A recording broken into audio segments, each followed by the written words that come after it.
আসসালামু আলাইকুম ওয়ারাহমাতুল্লাহি ওয়াবারকাতুহ। ইতিহাস নিয়ে আমাদের আয়োজন হিস্ট্রি অব দ্য ডেতে সবাইকে স্বাগত। আজ আমরা ইতিহাসের পাতার ২১ জুলাই নিয়ে কিছু জানব।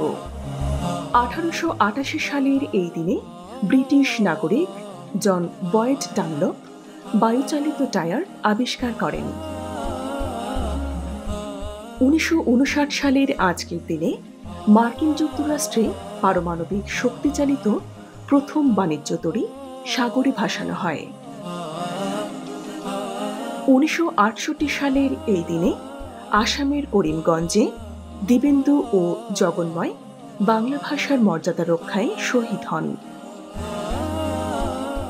১৯৭৬ সালের আজকের দিনে মুক্তিযোদ্ধা কর্নেল আবু তাহেরের ফাঁসি কার্যকর করা হয়।